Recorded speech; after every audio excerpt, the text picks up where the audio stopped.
On me parle sans cesse de changement dans ma reconquête amoureuse, mais voilà, ma vie est totalement satisfaisante et en plus, j'ai pas grand chose à me reprocher au niveau de la rupture amoureuse. Que dois-je faire? Ce changement est-il véritablement nécessaire? Comment le mettre en place? C'est tout ce que nous discutons dans la vidéo du jour. A tout de suite après le générique.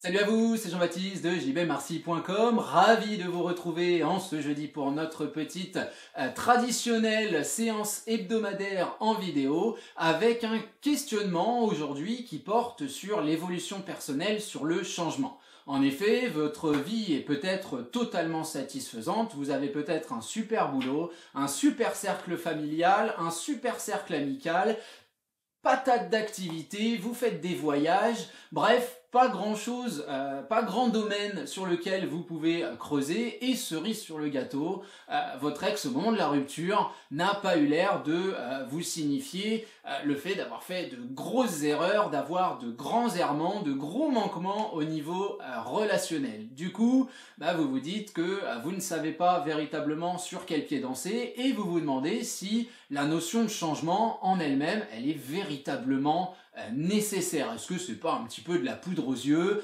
pour montrer à l'autre que regarde, je suis devenu meilleur, pendant cette séparation, reprends-moi à tout prix. Pour moi, cette vision-là, d'abord, elle est totalement compréhensible. Je peux vous assurer qu'aujourd'hui, si ma femme devait partir, je ne changerais pas de boulot, je ne partirais pas élever des chèvres au Nicaragua. On est absolument d'accord, je ne changerais pas de sport non plus, c'est véritablement une passion. Il y a plein de choses qui resteraient les mêmes. Mais, malgré tout, une nécessité intellectuelle, c'est de se focaliser sur ce que représente la rupture amoureuse. Qu'est-ce que c'est que la rupture amoureuse? Par définition, c'est quand même une volonté de contraste. Ce n'est peut-être pas de votre faute, ce n'est peut-être pas de la faute de l'ancien compagnon ou de l'ancienne compagne, c'est peut-être environnemental, qui sait, c'est pas bien important. Ce qui est sûr et certain, c'est que vous avez face à vous une personne qui vous dit « ça ne pouvait plus durer, ça ne fonctionnait plus, ça ne fonctionne pas, nous sommes incompatibles ». De l'idée, ou pas, mais en tout cas sur la notion d'incompatibilité, mais en tout cas il y a cette idée que à l'heure d'aujourd'hui, nous ferions mieux de prendre chacun un chemin différent. Et très souvent, après la rupture amoureuse, on va noter chez la personne qui nous laisse de côté une propension à justement vivre ce contraste sur le terrain, que ce soit à travers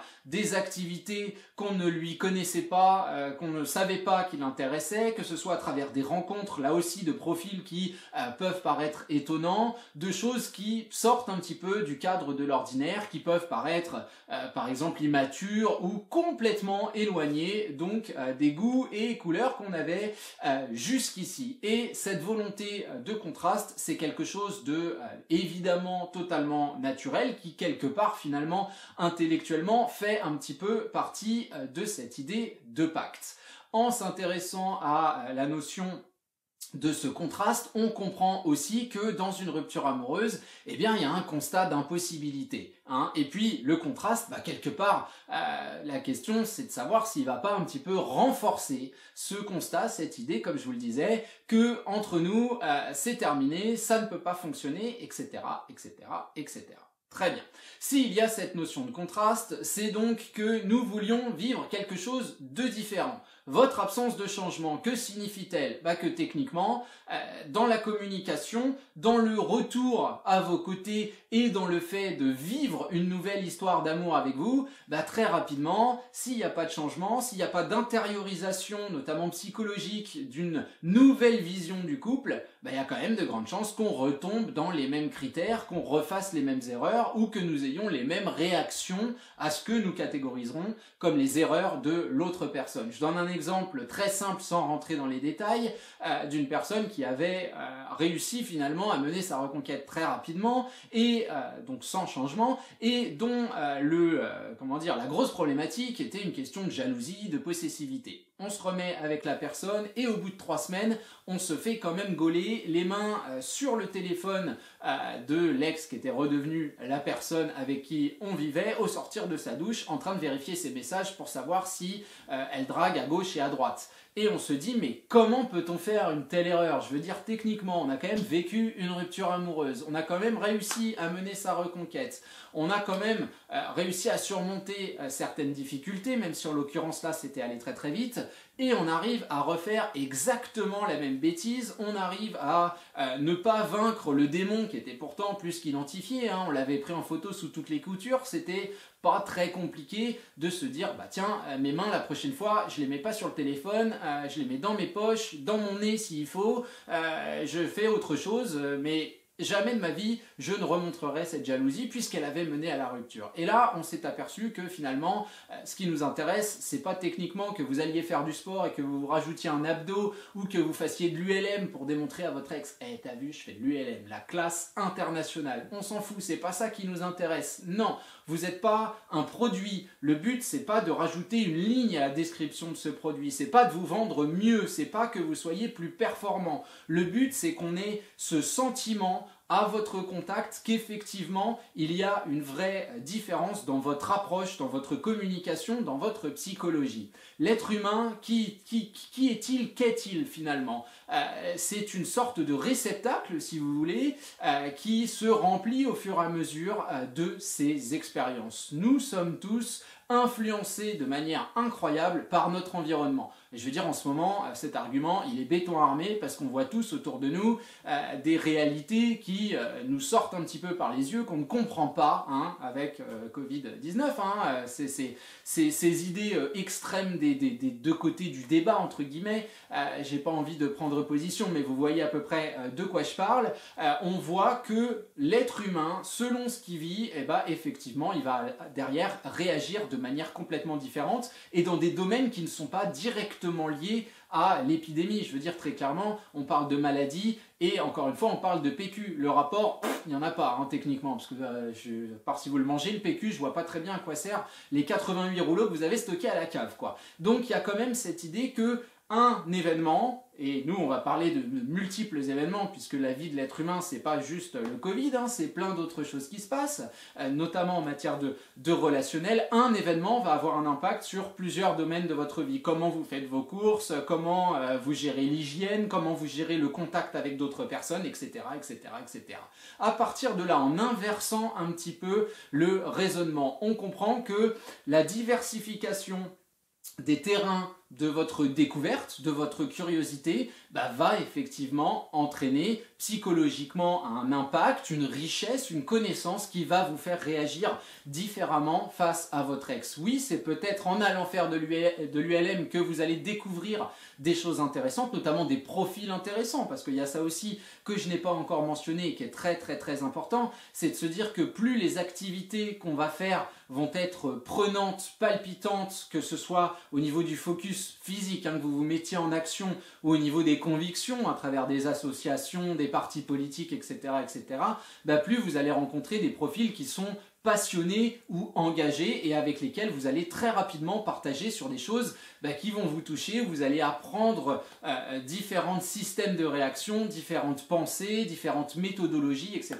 etc. Je veux dire très clairement, bon ça vous le savez, personnellement je suis très sportif et il n'y a pas besoin d'être Einstein pour comprendre qu'on peut faire énormément de paradoxes entre la compétition sportive et le reste de notre vie, hein, les notions de persévérance, les notions de mental, les notions de douleur, no pain, no gain, tout ça, enfin je veux dire, c'est plein de choses qu'après on va transposer sur notre vie. Donc effectivement, la logique n'est absolument pas une logique démonstrative, c'est une logique de diversification, une logique d'ouverture d'esprit et une logique d'opportunité aussi, parce que soyons honnêtes, plus vous êtes sur le terrain, plus vous allez avoir de matériel pour trouver cette fibre, pour réussir à communiquer avec votre ex, non pas pour lui dire « Oh regarde, encore une fois, hein, regarde, je fais de l'UM, je suis le meilleur », non, mais peut-être que effectivement vous allez voir un paysage qui vous permet de mettre en relief un petit clin d'œil qui fera que, hein, les gens qui ont vu le système crise ou qui sont en coaching, vous voyez exactement de quoi je parle. Pour les autres, n'hésitez pas à franchir le pas. En tout cas, véritablement, il y a cette idée que je trouve encore trop présente de se dire, voilà, moi, le changement, je considère que j'en ai pas besoin parce que je gagne bien ma vie, j'ai plein d'amis, je joue déjà de la guitare et je fais du sport. Moi, je fais partie de ces gens qui se disent que quand on veut, vraiment, on peut. Si vous voulez vraiment vous dégager du temps, vous pourrez. Et ça peut être vraiment des activités qui ne sont pas nécessairement très très chronophages non plus. Hein. La découverte est importante, donc vous allez voir un petit peu autour de chez vous. Alors là, vous allez me dire, ah, confinement. Oui, bah évidemment, je suis désolé. Mes réflexions sont limitées par les grandes épidémies, ce genre de trucs, les temps de guerre, ce genre de choses que j'avais absolument pas prévu dans la reconquête amoureuse, quoique c'est environnemental et du coup ça nous permet aussi de créer de la communication. Mais vous allez voir que tout autour de sans doute votre domicile, il y a des choses à découvrir, il y a des personnes à aller interviewer, j'allais dire, vous n'êtes pas journaliste mais vous voyez l'idée, il y a quand même pas mal de choses à faire. Ce qui, moi, m'intéresse, c'est le côté véritablement psychologique que vous allez, qui va irradier de vous dans la communication, dans l'état d'esprit que vous aurez plus tard avec votre ex. Donc très clairement, quand j'entends dire que j'ai déjà, comme je disais à l'instant, hein, je gagne bien ma vie, j'ai plein d'amis, j'ai machin, j'ai truc, et puis on me reproche rien, donc je vois pas ce que j'ai à changer. C'est pas que vous avez à changer quelque chose, c'est que vous avez tout à gagner à vous dire qu'aujourd'hui votre ex est parti par volonté de contraste et que ce contraste il se crée chez vous, en vous, dès maintenant. De quelle façon?